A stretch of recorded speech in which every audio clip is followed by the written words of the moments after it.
الحمدللہ علی کل حال والصلاة والسلام علی صاحب حسنہ وجمال اما بعد اعوذ باللہ من الشیطان الرجیم بسم اللہ الرحمن الرحیم کما ارسلنا فیکم رسولا منکم یتلو علیکم آیاتنا ویزکیکم صدق اللہ العظیم وصدق رسولہ النبی الکریم ان اللہ وملائکتہ یصلون علی النبی یا ایہا الذین آمنوا صلوا علیہ وسلموا تسلیما الصلاة والسلام علیک یا سیدی یا رسول اللہ وعلی آلک واصحابک یا سیدی یا حبیب اللہ الصلاة والسلام علیک یا سیدی یا رحمتا للعالمین وعلى آلك وأصحابك يا سيدي يا خاتم النبيين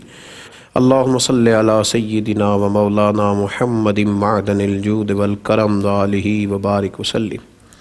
حمد و صلوات کے ساتھ راہ عمل کے اس وقت کی اس نشست میں ہم نبی کریم صلی اللہ علیہ وسلم کے اس خوبصورت اور اس انفرادی راہ عمل کی طرف کچھ گفتگو کریں گے جس میں نبی پاک علیہ السلام نے انسانوں کے ضمیر کو زندہ کیا اور مردہ روحوں کو تازگی عطا فرمائی۔ نبی پاک صلی اللہ علیہ وآلہ وسلم جس قوم کے پاس تشریف لائے تھے اس وقت کی جتنی کمیاں، غلطیاں، کمزوریاں ممکن ہو سکتی تھیں وہ سب ان میں پائی جاتی تھیں۔ اپنی بیٹی کو بغیر مارے زندہ ہی زمین میں گاڑ دینا اور اس کے چہرے اور وجود پر جب وہ مٹی پھینکتے تو وہ چیختی اور چلاتی لیکن ان کے دلوں پر کوئی اثر نہ ہوتا۔ شراب کباب کی اریاں محافل سجانا، کھڑے جانوروں کو نیزہ مار کے ان کا لہو پی جانا، اتنے سخت گیر معاشرے میں آ کے میرے محبوب نے یہ کمال کیا کہ روحوں کو زندہ کر دیا، ضمیروں کو بیدار کر دیا اور لوگوں کے دلوں میں گناہ کا اور غلطی کا احساس پیدا کر دیا۔ قرآن مجید سورہ بقرہ کی جو آیہ کریمہ میں نے تلاوت کی ہے اس میں اللہ کریم نے فرمایا کما ارسلنا فیکم رسولا منکم یتلو علیکم آیاتنا ویزکیکم، فرمایا یہ رسول ہم نے تمہارے درمیان اس لیے بھیجے ہیں کہ یہ تم پر ہماری آیات پڑھیں گے اور تمہیں پاک فرما دیں گے۔ حضور نے گدلے، میلے اور ناپاک معاشروں کو پاک فرمایا ہے۔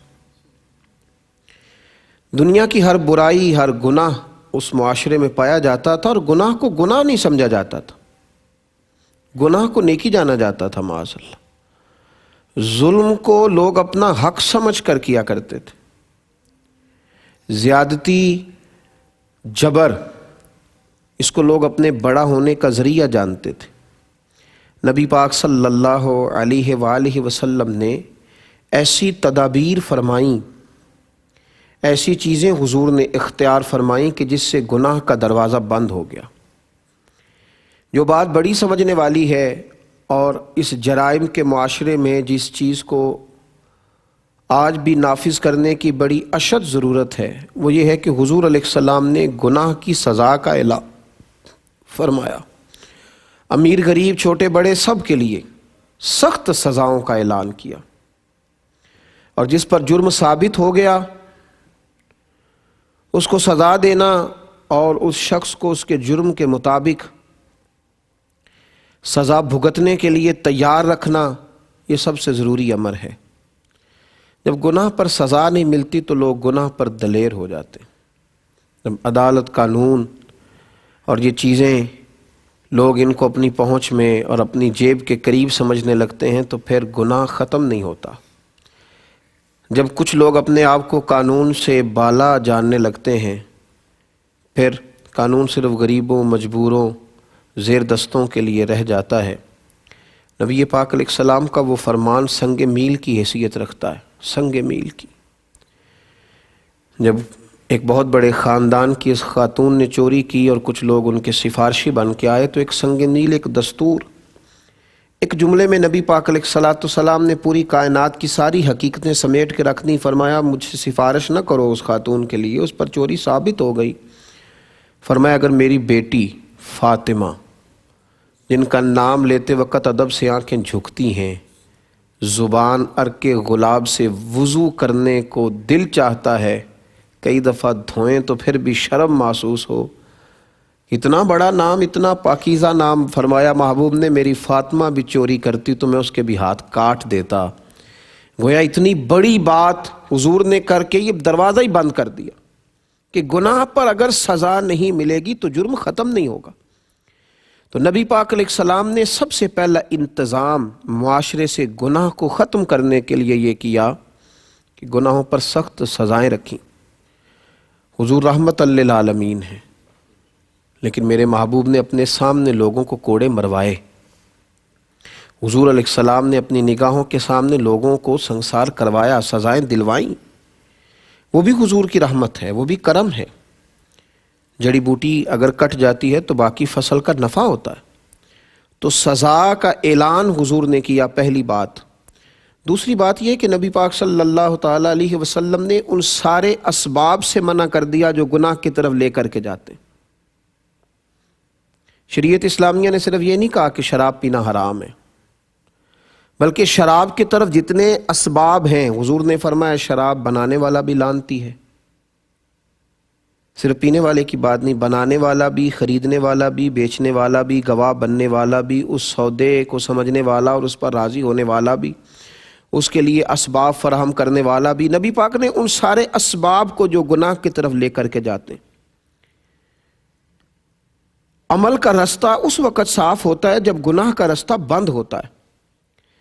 نبی پاک نے ان تمام اسباب کو روک دیا۔ یہ نہیں حضور نے صرف فرمایا کہ زنا کرنا ہی برا ہے، فرمایا بری نظر سے عورت کو دیکھنا بھی برا ہے۔ فرمایا صرف زنا اس مخصوص عمل ہی کا نام نہیں ہے، بلکہ فرمایا کہ کانوں کا بھی زنا ہے، آنکھوں کا بھی زنا ہے، زبان کا بھی زنا ہے۔ اگر تو گندی گفتگو کرتا ہے جس سے لوگوں کے دلوں میں برے خیالات پیدا ہوں تو نبی پاک نے اس سے بھی منع کیا، فرمایا تیری زبان کا زنا ہے۔ اگر تو گندی چیز دیکھتا ہے جس سے ہیجان پیدا ہوتا ہے تو اس سے بھی حضور نے روک دیا، یہ تیری آنکھ کا زنا ہے۔ اور تیرا کان اگر گند سننے کے بعد اس غلاظت کی طرف، اس گناہ کی طرف مائل ہوتا ہے تو حضور صلی اللہ علیہ وسلم نے اس سے بھی روک دیا۔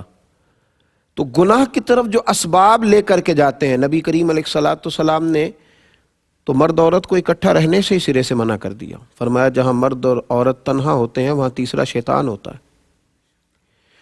پہلی بات یہ کہ گناہ ختم کرنے کے لیے حضور نے سخت سزا کا اعلان فرمایا، قانون کے مطابق اسے کڑی سزا دی جائے گی، رعایت نہیں دی جائے گی۔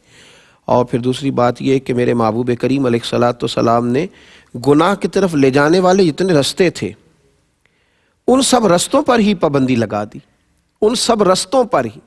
وہ لوگ جو بڑے مقدس بنتے ہیں، آئے ہیں نا مارکیٹ میں ایسے لوگ جو کہتے ہیں کہ یہ تو شاگرد ہے، یہ تو مریدنی ہے، یہ تو فلاں ہے، یہاں تو گنجائش ہے، یہ تو بیٹی جیسی ہے، یہ تو بیٹی کی طرح ہے، یہ تو میری بہنوں کی طرح۔ ان رستوں پہ بھی حضور نے پابندی لگا دی۔ وہ خاتون، وہ مقدس اور باصفت اور با پردہ اور باوقار خواتین جو مومنوں کی مائیں ہیں، جن کو امہات المومنین کہا جاتا ہے، ان ماں کے پاس بھی اگر ایک نابینا صحابی آئے تو نبی پاک علیہ السلام نے فرمایا پردہ کر لو۔ کہا یا رسول اللہ یہ تو نابینا ہے، تو فرمایا تمہیں تو نظر آ رہا ہے نا۔ تو حضور نے بین کر دیا، پابند کر دیا۔ وہ رستے جو بن سکتے تھے، کوئی جس رستے سے گناہ کی طرف نکل سکتا تھا، میرے کریم محبوب کے تزکیے کا طریقہ یہ ہے کہ حضور نے ان ساری راہوں کو بند کر دیا۔ ان رستوں پر اللہ کے محبوب نے سخت پہرے بٹھا دیے کہ وہ اسباب ہی سارے ختم کر دیے جائیں جو انسان کو عمل کے رستے سے روک کر گناہ کے رستے کی طرف مبذول کرائیں۔ اور پھر تیسرا، اللہ کے حبیب نے ضمیر زندہ کیے، بیدار مغزی عطا فرمائی، ہمیں بتلایا کہ گناہ کو گناہ جانو۔ اس معاشرے میں اس وقت ایک بہت بڑی مصیبت یہ ہے اور ذہنوں کی بہت بڑی کمزوری یہ ہے کہ لوگ گناہ کو گناہ نہیں سمجھتے۔ لوگوں نے چغلی کرنے کا نام گپ شپ رکھ لیا، جھوٹ بولنے کا نام بہانہ رکھ لیا۔ لوگوں نے اب کسی رستے سے نکلنے کے لیے اس کا نام حکمت عملی طے کر لیا۔ اب ہم نے گناہوں کے نام بدل لیے، یہ احساس ہی نہیں رہا کہ میں گناہ کر رہا ہوں۔ گالی دینے والا جانتا ہی نہیں کہ کتنا بڑا گناہ ہے، غیبت کرنے والا یہ جانتا ہی نہیں کہ کس قدر سخت گناہ ہے۔ مردہ بھائی کا گوشت کھانا، مردہ اور بھائی اور گوشت کھا جانا، اس کا اتنا بڑا جرم غیبت کو قرار دیا گیا، لوگ اس کو گناہ ہی نہیں جانتے۔ نبی پاک علیہ السلام نے احساس پیدا کیا۔ ہمارے بزرگ مثال دیا کرتے ہیں، وہ فرماتے ہیں کہ یہ احساس ہوتا ہے، آپ بڑا اچھا گوشت کھا رہے تھے، اچھا بھنا ہوا تھا، اور آپ نے جب پہلا لقمہ لگایا تو آپ کو اس کو لذت بھی آئی کہ گوشت بڑا اچھا خوبصورت ہے، اچھا تیار کیا گیا، لیکن کسی نے کان میں بتا دیا کہ صدقے کا ہے، زکوٰۃ کا ہے۔ اب پہلے لقمے میں لذت آئی تھی، لیکن وہ جب سنا نا کہ یہ تو زکوٰۃ کا ہے تو میرا ہے نہیں، یہ تو صدقات کا ہے، واجبات صدقہ تھا، یہ تیرا حق ہی نہیں ہے، تو اب جب آپ اس کو دوبارہ منہ میں رکھتے ہیں تو اس کی لذت بدل جاتی۔ اب آپ کو وہ کیف نصیب نہیں ہو رہا جو پہلے اس کی لذت کا تھا۔ تو یہ کیا ہے؟ یہ آپ کے دل میں احساس پیدا ہو گیا کہ یہ ایک ضمیر نے یہ بات اندر سے آواز دی کہ یہ تیرے والا نہیں تھا۔ تو یہ کام کیا نبی پاک علیہ السلام، لوگوں کو بتلایا کہ گناہ گناہ ہوتا ہے، غلطی غلطی ہوتی ہے۔ اسی لیے لوگ خود بخود آ جاتے تھے۔ قبیلہ غامدیہ کی عورت خود بخود آئی تھی، کوئی اسے لینے نہیں گیا، وہ آ کے کھڑی ہوئی اور اس نے لفظ یہ ادا کیے، کہنے لگی آپ کبھی غور کریں نا کہ ایک عورت جس سے غلطی ہو گئی اور اس کے پیٹ میں ناجائز بچہ ہے، اس کو کسی نے درے مار کے منوایا نہیں ہے، بلکہ وہ خود آ گئی ہے اور آ کے کھڑی ہوئی اور کہتی پتہ کیا ہے؟ کہتی یا رسول اللہ میں ہلاک ہو گئی ہوں۔ حضور نے پوچھا تجھے کس نے ہلاک کیا؟ تو کہتی کیا؟ حضور میرے گناہ نے مجھے ہلاک کر دیا، یعنی میرا مال نہیں ڈوبا، میرا گھر پہ کسی نے قبضہ نہیں کر لیا، میں کوئی کسی شخص نے میری جائیداد نہیں ہڑپ لی۔ یہاں تو ہلاکت صرف یہی ہے نا کہ دولت چلی گئی۔ کہا حضور میں ہلاک ہو گئی، کس نے ہلاک کیا؟ میرے گناہ نے۔ کیا ہوا؟ حضور میرے پیٹ میں ناجائز بچہ ہے، مجھے میرے گناہ کو پاک کر دیا جائے۔ یہ وہ ضمیر ہیں جو حضور نے بیدار کیے۔ تو محبوب نے فرمایا واپس جا، جب بچہ پیدا ہو جائے تو تب آنا۔ شارحین نے لکھا ہے 8 ماہ کے بعد آئی، پھول سا بیٹا لائی۔ حضور بچہ پیدا ہو گیا، میرے گناہ نے مجھے ہلاک کر دیا، یا رسول اللہ مجھے پاک کر دیں۔ تو میرے محبوب پاک علیہ السلام نے فرمایا واپس جا، جب یہ روٹی کھانے لگے تو تب آنا۔ شارحین کہتے ہیں گویا حضور فرما رہے تھے کہ غلطی تیری ہے، تیرے بچے کی تو نہیں ہے نا۔ 2 سال کے بعد آئی، بچے کے ہاتھ میں روٹی کا لقمہ، اور حضرت انس بن مالک رضی اللہ تعالیٰ عنہ کہتے ہیں تڑپ کے روئی، عرض کرنے لگی حضور میں ساری رات سو نہیں پاتی، یہ میرا گناہ مجھے بیدار رکھتا ہے، یا رسول اللہ مجھے پاک کر دیں، اگر اسی حالت میں چلی گئی تو میں اپنے رب کو کیا منہ دکھاؤں گی، یا رسول اللہ میرے اوپر رحمت کی نظر ہو، میں ہلاک ہو گئی۔ یہ ضمیروں کی بیداری ہے۔ وہ جو 8 ماہ اسے بھیجا تھا تو 2 سپاہی ساتھ نہیں رکھے تھے کہ کہیں دوڑ نہ جائے، بھاگ نہ جائے۔ جو 2 سال بچہ پالتی رہی تو جیل میں نہیں رکھا تھا اسے، اس کا ضمیر زندہ کر دیا نبی پاک نے، بیدار کر دیا حضور علیہ السلام۔ یہ میرے محبوب کا فرمان کہ ما حاک فی صدرک، گناہ وہ ہے جو تیرے سینے میں کٹ کے۔ میرے عزیزو، نبی کریم علیہ السلام کے پاس آئی، حضور نے فرمایا اسے لے جاؤ، سنسار کر دو۔ صحابہ کہتے ہیں اسے پتھر لگے، پھر اس کی روح پرواز کر گئی، یہاں تک تو اس کی توبہ تھی۔ پھر رحمت للعالمین نبی نے فرمایا صحابیات سے کہ اسے اٹھاؤ، غسل بھی دو اور کفن بھی پہناؤ۔ غسل دیا، جب کفن پہنایا تو میرے محبوب پاک علیہ السلام نے، حضرت انس کہتے ہیں حیران تو اس وقت ہوئے جب مصطفیٰ کریم نے فرمایا صفیں بناؤ، میں خود جنازہ پڑھاؤں گا، میں جنازہ پڑھاؤں گا، میں رحمت للعالمین نبی خود نماز جنازہ کی امامت کروں گا۔ جن کے جنازے کی امامت پر اللہ رحمتوں کی برکھا برسا دیتا ہے، تو محبوب پاک علیہ السلام نے جنازہ پڑھایا۔ ایک صحابی نے کہا حضور اس کا جس نے ناجائز بچہ جنا آپ نے جنازہ پڑھایا، اس کا جنازہ؟ تو نبی پاک صلی اللہ تعالیٰ علیہ وآلہ وسلم نے ارشاد فرمایا تم نے گناہ دیکھا ہے، توبہ نہیں دیکھی؟ تم نے اس کا احساس نہیں دیکھا؟ وہ کس درد سے آئی، کس ذوق سے توبہ کی، اور میرے محبوب نے انعام دیا، چونکہ اس کا ضمیر زندہ تھا نا، اس کو انعام دیا۔ فرمایا اس نے تو ایسی اعلیٰ توبہ کی ہے کہ اگر میں اپنی ساری امت میں بانٹ دوں تو اللہ سب کی بخشش فرما دے گا۔ ضمیروں کی زندگی، بیداری، روحوں کا زندہ ہونا، یہ نبی کریم صلی اللہ تعالیٰ علیہ وآلہ وسلم نے سکھایا، ہمیں بتلایا کہ تمہارے ضمیر جب زندہ رہیں گے۔ دیکھیں نا پھر حالات کس طرح کے ہوئے، پھر ماحول کس طرح کا بنا کہ حضرت سیدنا عمر فاروق رضی اللہ تعالیٰ عنہ نے حضرت سعید بن عامر رضی اللہ تعالیٰ عنہ کے ایک صوبے کا گورنر بنایا۔ جناب عمر کا طریقہ مبارکہ تھا، کچھ عرصے کے بعد معلوم کرتے تھے گورنروں کے حالات کیا ہیں۔ آپ ان کے صوبے میں تشریف لے گئے، جامع مسجد میں لوگوں کو جمع کیا، حضرت سعید ابن عامر بھی آ گئے۔ گورنر کی بات کر رہا ہوں، کسی معمولی کونسلر کی نہیں، کسی عام آدمی کی نہیں، کسی میری طرح کے چھوٹے شخص کی بات نہیں، ایک گورنر۔ سب لوگ جامع مسجد میں جمع ہیں، گورنر صاحب کو کھڑا کیا اور پوچھا کہ تمہارا گورنر کس طرح کا ہے؟ تو لوگوں نے کہا 4 شکایات ہیں گورنر سے۔ کون کون سی؟ کہا پہلی بات یہ ہے کہ جب یہ نئے نئے گورنر بن کے آئے تھے تو فجر کی نماز کے بعد یہ لوگوں کے مسائل سننے بیٹھ جاتے تھے، اب نماز فجر کی تکمیل پر گھر چلے جاتے ہیں، اشراق چاشت کے وقت میں یعنی 8-10 بجے آتے ہیں۔ دوسری شکایت یہ ہے کہ یہ دن کو ملتے ہیں، رات کو ملتے نہیں۔ تیسری بات یہ ہے کہ ہفتے میں 1 دفعہ ملتے نہیں۔ چوتھی بات یہ کہ کبھی کبھی رونے لگتے ہیں، اتنا روتے ہیں کہ بے ہوش ہو جاتے ہیں۔ کس دیوانے کو گورنر بنا دیا ہے؟ کسی ہوش مند کو بنائیے، یہ ہے اصل جمہوریت۔ حضرت عمر نے سب لوگوں کے بیچ گورنر صاحب سے پوچھ لیا، بتائیے آپ کی شکایات آئی ہیں؟ آپ پہلے فجر کے بعد بیٹھتے تھے، اب اشراق چاشت کو کیوں آتے؟ تو گورنر صاحب یہ ہیں جن کو حضور نے زندہ کر دیا، جن کی روحیں تازہ ہو گئیں، کوئی ملمہ سازی نہیں رہی، ہر چیز حقیقت کا روپ دھار گئی، جو ان کی زبانوں پہ تھا وہ ان کی کیفیات بن گئی، وہ ان پہ طاری ہو گیا۔ حضرت سعید بن عامر رضی اللہ تعالیٰ نے رو پڑے، کہنے لگے حضور میں نے کہا تھا کہ مجھے عوامی عہدے پہ نہ لگائیے، میں اس قابل نہیں ہوں، اور آپ نے لگا دیا۔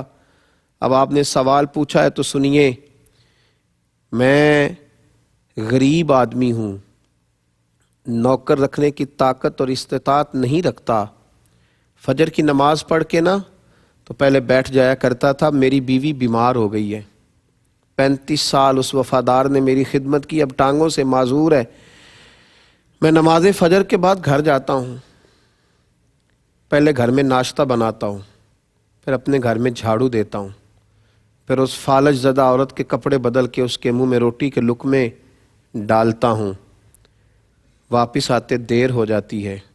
حضرت عمر کہتے ہیں پہلے جواب نہیں، لوگوں پر سختہ طاری کر دیا۔ دوسرا سوال یہ ہے کہ دن کو ملتے ہو تو رات کو کیوں نہیں ملتے؟ تو حضرت سعید بن عامر رو پڑے، عرض کرنے لگے حضور داڑھی ساری سفید ہو گئی ہے، پھل پک گیا، پتہ نہیں کس وقت عرش کا مالک بلا لے۔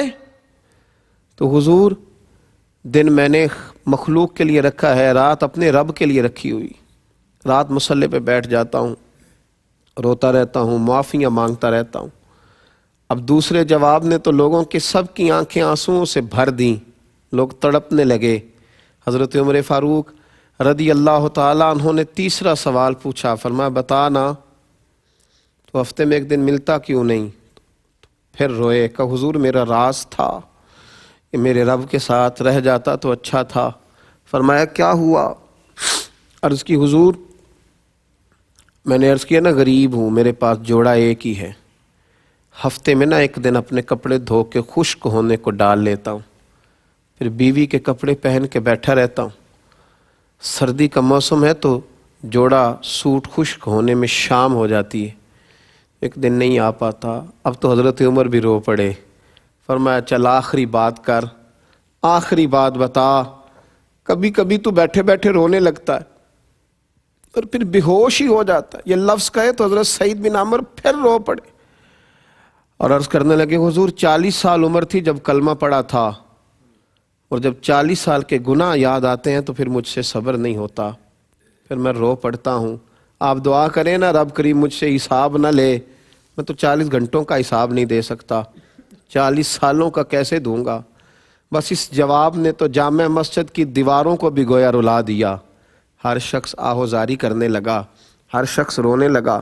جناب سیدنا عمر فاروق رضی اللہ تعالیٰ عنہ سے حضرت سعید بن عامر کہنے لگے حضور پردہ تو کھل ہی گیا، بات تو آپ نے سن ہی لی، اب میری سزا کا بھی اعلان کر دیں، اب بتا دیں۔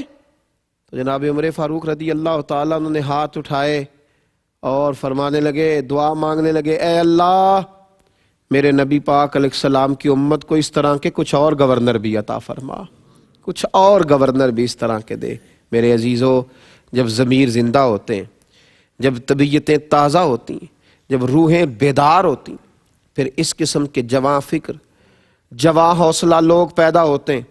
اور جب ہماری سوچیں گناہ کو گناہ ہی نہ سمجھیں، جب لوگ رشوت لے کر کے یہ کہیں کہ میں کوئی غریبوں سے نہیں لیتا، میں صرف امیروں سے لیتا ہوں، تیری ڈیوٹی لگی اب حساب لینے کی، اب تو حساب لیا کرے گا۔ جب لوگ کسی کو گالی دے کے کہیں کہ اس کا بنتا تھا، اس کا ہوتا ہی یہ تھا، پھر اس کا معنی ہے ضمیر مردہ ہو گئے۔ جب لوگ مرنے والوں کے جنازوں پر بھی سودے کرنے لگیں، اور جب لوگ میتوں پر بھی سیاست چمکانے لگیں، اور جب قوم اتنی دور نکل جائے کہ لوگ کسی کی مجبوری کو خرید کر اس سے فائدہ اٹھانے لگیں، اور جب کسی گرے ہوئے پر پیر رکھ کے گزرنا لوگ اپنا اعزاز جاننے لگیں، تو پھر ضمیر مردہ ہوتے ہیں۔ میرے نبی پاک علیہ الصلاۃ والسلام نے ضمیروں کو زندہ کیا، تازگی دی، خوبصورتی بانٹ دی، لوگوں کی روحیں تک صاف ہو گئی، ہر چیز بدل گئی۔ حضرت عبداللہ ابن عمر رضی اللہ تعالیٰ عنہ فرماتے ہیں کہ میں نے وہ زمانہ بھی دیکھا تھا، میں نے وہ دور بھی دیکھا تھا جب لوگ ڈاکہ زنی کرتے تھے، چوری کرتے تھے، مال کھا جاتے تھے، اور پھر میں نے وہ دور بھی دیکھا جب لوگوں نے غربتیں تو برداشت کیں لیکن بے ایمانی کو اپنے قریب نہیں آنے دیا، دھوکے فریب کو۔ فرماتے ہیں حضور نے یہ انقلاب برپا کر دی۔ نبی پاک علیہ السلام نے تقوی کی وہ چادر تنی کہ ہر شخص کا چہرہ اس میں چمکنے لگا۔ آپ فرماتے ہیں میں ایک دفعہ سفر پہ جا رہا تھا، رمضان کے علاوہ کچھ ایام تھے، تو میں نکلا، میرے پاس کچھ سرکہ تھا، کچھ کھجوریں تھیں، کچھ خشک چیزیں تھیں، تو میں رستے میں تھا، تو میں نے ایک جگہ پہ بیٹھ کے کھانا کھانے کا ارادہ کیا۔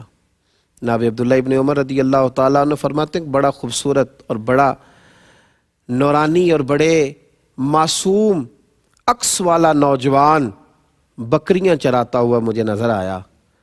آپ فرماتے ہیں کہ اس کے چہرے پر عبادت کا نور اور اس کی آنکھوں میں سچائی کا حسن مجھے نظر آیا۔ اس کی داڑھی تو گرد سے بھری تھی پر روشنی بڑی شاندار تھی۔ آپ فرماتے ہیں کہ میں نے کھانا کھاتا جب آدمی تو قریب بیٹھنے والے کو دعوت دیتا ہے، میں نے کہا کہ میاں کھانا کھا لو، رمضان بھی نہیں تھا اور وہ بکریاں چرا رہا تھا، میں نے کہا کھانا کھا لو، تو کہنے لگا حضور میں نہیں کھا سکتا، میں نے روزہ رکھا ہوا ہے۔ فرماتے میرے دل میں خیال آیا کہ صرف عبادت گزاری ہے یا تقوی کا بھی کوئی معیار اس نے اپنایا۔ میں اس کے قریب گیا تو میں نے جا کے اس کو کہا کہ تیری بکریاں بڑی پیاری ہیں، ایک میرے ہاتھ بیچ نہیں دیتا؟ تو وہ کہنے لگا حضور میری نہیں ہے، میں تو اجرت پر بکریاں چراتا ہوں، مالک کوئی اور ہے۔ فرماتے میں نے اس سے کہا کہ مالک سے کہہ دینا کہ ایک بکری بھیڑیا لے گیا تھا، بڑی سادی سی میں گفتگو کر رہا ہوں، اس سے کہہ دینا کہ ایک بکری بھیڑیا لے گیا تھا، کیا ہوتا ہے؟ یہاں لوگ آنکھیں چرا کے کہیں کچھ نہیں کر رہے، کہہ دینا۔ آپ فرماتے ہیں کہ کوئی جوش خطابت نہیں، کوئی بات نہیں، کوئی واعظ نہیں، کوئی نصیحت نہیں، کوئی کسی صوفی کا فرمان نہیں، بکریاں چرانے والا چرواہا، لیکن اس کے جملے نے میرے پورے وجود کو نور کے اندر کھڑا کر دیا لا کے۔ فرماتے وہ مجھے کہنے لگا حضور بکریوں کے مالک کو تو کہہ دوں گا بھیڑیا لے گیا ہے، اور جب دنیا کا، کونین کا اور عرش کا مالک پوچھے گا تو اسے کیا جواب دوں گا، اسے کیا بتاؤں؟ اللہ کے حضور بھی تو جانا ہے نا۔ یہ ہے ضمیروں کی زندگی، یہ ہے روحوں کی زندگی، یہ ہے جب دل زندہ ہوں۔ پھر اعلیٰ حضرت فاضل بریلوی رحمۃ اللہ علیہ فرماتے ہیں خوف خدا اور فکر آخرت یہ دو تیرے منہ میں لگامیں ہیں، یہ لگام ڈال کے کسی کے کھیت میں بھی تجھے کھلا چھوڑ دیا جائے گا تو کبھی بھی بددیانتی نہیں کرے گا، لیکن اگر تیرا ضمیر مردہ ہو جائے پھر بہت واعظ و نصیحت، بہت سارے دلائل بھی تیرا کچھ نہیں کر سکتے۔ حضرت عبداللہ ابن عمر رضی اللہ تعالیٰ عنہ فرماتے اس نوجوان کی بات اتنی بھلی لگی کہ میں سفر چھوڑ کر کے واپس آیا اور میں نے واپس آ کے معلوم کیا کس کا غلام ہے، مجھے بتایا گیا فلاں کا غلام ہے۔ فرماتے ہیں پہلے میں نے وہ غلام خریدا، پھر وہ ساری بکریاں خریدیں، پھر وہ بکریاں میں نے اسی غلام کو تحفے میں دے دیں، اسی کو تحفے میں لوٹا دیں۔ تو وہ کہنے لگا حضور یہ کیا ہے؟ فرمایا یہ تو جب اپنے رب سے ڈرتا تھا تو رب کریم نے یہ تجھے اس کا بدلہ عطا فرمایا ہے، ایک چھوٹا سا نذرانہ ہے میری طرف سے۔ ضمیروں کی زندگی، حضرت امام غزالی رحمۃ اللہ علیہ فرمایا کرتے تھے جو کامل مومن ہوتا ہے نا، جملہ یاد رکھنا آپ، فرماتے تھے جو کامل مومن ہوتا ہے نا، رائی کے دانے کے برابر بھی گناہ کرے تو اسے پہاڑ جانتا ہے۔ اتنا سا کسی کا دل اس کی وجہ سے تکلیف میں آئے تو اس کے سر پہ پہاڑ رائی کے دانے کے برابر گناہ کرے تو تڑپ جاتا ہے۔ اور فرمایا جو منافق ہوتا ہے، منافق وہ پہاڑ کے برابر بھی گناہ کر کے رائی جانتا ہے، اس لیے کہ اس کا دل مردہ ہو گیا، اس کے اندر ایمان کی وہ رمق، وہ حسن، وہ خوبصورتی نہ رہی۔ تو جب دل زندہ ہوتے ہیں، ضمیر زندہ ہوتے ہیں، روحیں زندہ ہوتی ہیں، پھر انسان انقلاب برپا کرتے ہیں، پھر روشنی۔ حضرت سعد بن ابی وقاص رضی اللہ تعالیٰ عنہ فرماتے ہیں کہ ایک علاقے میں ہم گئے تھے جہاد کی غرض سے، تو اس علاقے کے بادشاہ کا تاج بڑا معروف تھا کہ اس نے بڑے قیمتی ہیرے اپنے تاج میں لگوائے۔ تو میں نے تمام فوجیوں سے کہا کہ اس کا تاج اگر ہاتھ آ گیا نا تو مال خزانہ میں بڑا قیمتی رہے گا، تو خیال رکھنا۔ دولت آنکھوں کو چندھا دیتی ہے، اور بڑے بڑے دولت مند بھی دولت کو دیکھ کر پریشان ہو جاتے ہیں، دولت مند بھی۔ اس کی وجہ یہ ہوتی ہے کہ ضمیر زندہ نہیں ہوتے، وہ نفس کی دوڑ دھوپ ختم نہیں ہو رہی ہوتی۔ فرماتے میں نے کہا کہ ذرا خیال رکھنا، رات کا وقت تھا، صحرا کا علاقہ تھا، گمسان کا رن پڑا، اور جب اس بادشاہ کی گردن کٹی تو اس کا تاج کب سر سے اترا اور کب ریت میں مل گیا کسی کو خبر ہی نہ ہوئی۔ آپ فرماتے ہیں کہ شام کو جب جنگ ختم ہوئی تو میں نے کچھ سپاہیوں کی ڈیوٹی لگائی، انہوں نے تلاش کیا ریت کے ٹیلوں میں، لیکن اس کا وہ تاج نہ ملا۔ میں نے کہا چھوڑو یار، نہیں ملتا تو رہنے دو، سو جاؤ، صبح دیکھی جائے گی۔ حضرت سعد بن ابی وقاص رضی اللہ تعالیٰ عنہ فرماتے ہیں لوگ سو گئے، میں بھی اپنے خیمے میں چلا گیا سونے کے لیے۔ ابھی میں لیٹنے کی، آرام کرنے کی، سونے کی تیاری ہی کر رہا تھا کہ ایک سپاہی نے باہر سے آواز دی، کہا سپہ سالار اگر اجازت دو تو میں اندر آ جاؤں؟ فرماتے میں نے کہا آ جاؤ۔ وہ شخص اندر آیا تو اس نے ایک پرانی سی چادر اوڑھ رکھی تھی، کپڑے بھی اس کے پرانے تھے۔ سلام لیتے ہی وہ اندر آیا اور اس نے اپنی چادر کی اوٹ میں سے وہ ہیروں والا تاج، اس پر بڑے قیمتی ہیرے لگے تھے، وہ نکالا اور رکھا۔ کہنے لگا میں ابھی شام میں گزر رہا تھا تو میرے گھوڑے کے پیر سے کچھ چیز ٹکرائی ہے، میں نے کھولی ہے تو یہ تاج نکلا ہے، یہ رکھ لیجئے۔ حضرت سعد بن ابی وقاص رضی اللہ تعالیٰ عنہ فرماتے ہیں چہرے پر اس نے نقاب اوڑھا ہوا ہے۔ میں نے اس کو کہا کہ میاں تمہیں مل گیا تھا یہ تاج، تم دینے آئے تو تم تو مجھے کچھ غریب آدمی لگتے ہو۔ اس نے کہا حضور جب میں اپنے گھر سے چلا تھا نا تو 11 بچوں کا باپ ہوں، ایک شام کا کھانا تھا گھر میں، اگلی صبح کے لیے کھانا موجود نہیں تھا۔ دامان توکل کی یہ خوبی ہے کہ اس پر پیوند لگے ہوتے ہیں پر دھبے نہیں ہوتے، اور غیرت ہے بڑی چیز جہان تگ و دو میں، پہناتی ہے یہ فقر کو تاج سردارا۔ جب ضمیر زندہ ہوتے ہیں تو پھر یہ چھوٹے چھوٹے کاموں پر انسان کے منہ سے پانی نہیں ٹپکتا، پھر وہ کردار کا غازی ہوتا ہے، پھر اس کے لب و لہجے میں جو اس کی زبان پر ہوتا ہے اس کی روح پر بھی طاری ہوتا ہے۔ حضرت سعد بن ابی وقاص کہتے ہیں کہ میں نے اسے کہا تجھے تو بڑی ضرورت تھی یار، تو بڑا دیانتدار ہے۔ یہ لفظ میں نے کہے تو اس نے رخ پھیرا، اور جب وہ باہر جانے لگا تو میں نے آواز دی، میں نے کہا میاں سنو۔ اس نے میری طرف رخ نہیں پھیرا، چہرہ باہر کی جانب رکھا۔ میں نے کہا اپنا نام ہی بتاتے جاؤ، اپنے والد اور قبیلے کا نام ہی بتاؤ۔ تو کیا اس نے توجہ نہیں کی، اس نے رخ نہیں پھیرا، اور وہیں کھڑے کھڑے ایسا جملہ کہا کہ میری روح کو تازہ کر گیا۔ کہنے لگا حضور یہ تاج میں نے دیانتداری کے ساتھ آپ کے حوالے کیا ہے، تو یہ میں نے اپنے لیے نہیں کیا، یہ میں نے اپنے لیے نہیں کیا، یہ اشتہار چھپانے، پوسٹر لگوانے اور لائکس بڑھانے کے لیے نہیں کیا، یہ میں نے اللہ اور اس کے رسول کی رضا کے لیے کیا ہے۔ اور جس رب رسول کے لیے میں نے یہ کام کیا ہے نا، وہ میرا نام بھی جانتے ہیں اور میرا قبیلہ بھی جانتے ہیں اور میرے والد کو بھی جانتے ہیں، مجھے لوگوں کو بتلانے کی ضرورت نہیں۔ یہ کب ہوتا ہے؟ جب ضمیروں میں زندگی ہوتی ہے، جب روحوں میں تازگی ہوتی ہے، جب انقلاب روح کا آتا ہے، طبیعت کا آتا ہے۔ نبی پاک علیہ الصلوۃ والسلام نے تقوی کی روشنی سے لوگوں کو آشنا کیا۔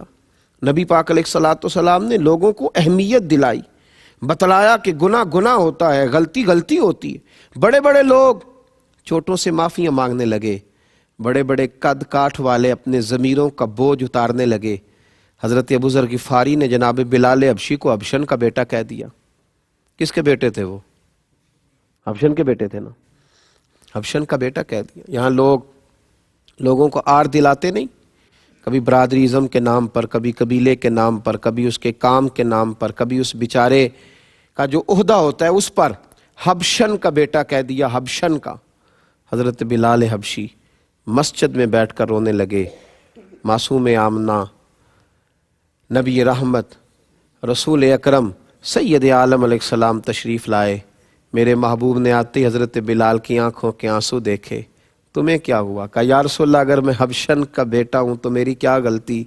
ہوا کیا؟ یا رسول اللہ مجھے فلاں نے، ابو ذر غفاری رضی اللہ تعالیٰ عنہ نے حبشن کا بیٹا کہا ہے۔ حضور ممبر پر بیٹھے اور ممبر پر بیٹھ کے کہا میں نے تو جاہلیت کی یہ ساری باتیں قدموں تلے روند دی تھیں، تم ابھی تک یہ جملے دہراتے ہو؟ تو روند ڈالی باتیں، تو روند ڈالی۔ ابھی تک جو آدمی یہ جاہلیت کی باتیں دہرائے وہ تو روند ڈالی۔ حضور فرمانے لگے۔ نبی کریم علیہ الصلوۃ والسلام نے جب یہ کہا تو حضرت ابو ذر غفاری اٹھے اور اٹھ کر حضرت بلال حبشی کے قریب گئے اور جا کے کہنے لگے بلال اپنا قدم اٹھا اور میرے چہرے پہ رکھ۔ تھا تو حبشن کا بیٹا، اور اب میرے رسول نے تجھے بڑی عزتیں عطا کر دی ہیں۔ اب یہاں کوئی چھوٹا بڑا نہیں رہے گا، اب سارے عروج پائیں گے، اب سب کو برکات ملیں گی جب ضمیر زندہ ہوتے ہیں۔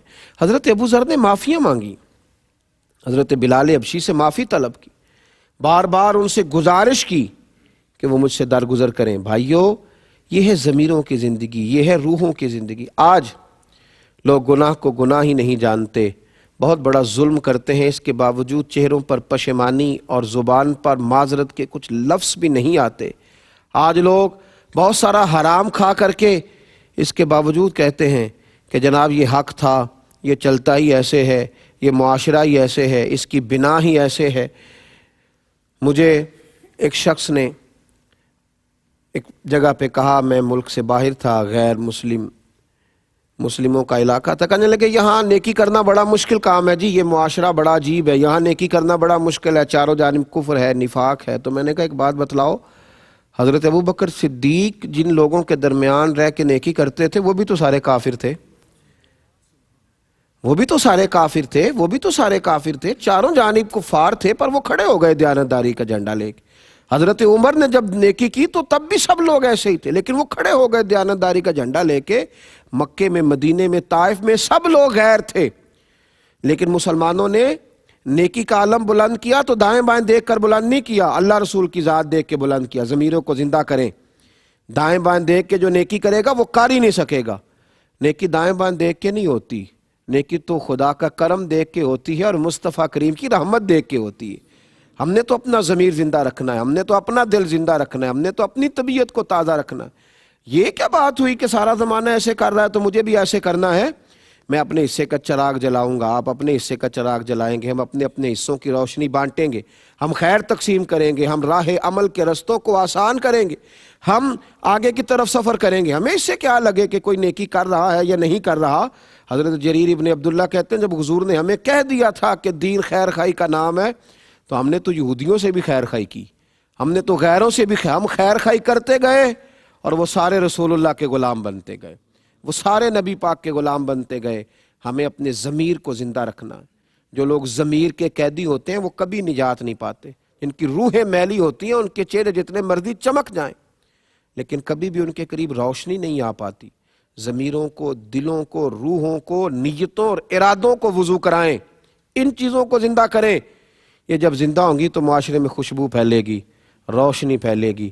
دعا ہے رب کریم کی بارگاہ میں اللہ تعالیٰ محبوب کے تزکیہ نفس کا فیض ہمیں عطا فرمائے، ہمیشہ مدحت خیر الانام میں گزرے۔ دعا ہے یہ عمر درود و سلام میں گزرے۔ آخر دعوانا ان الحمدللہ رب العالمین۔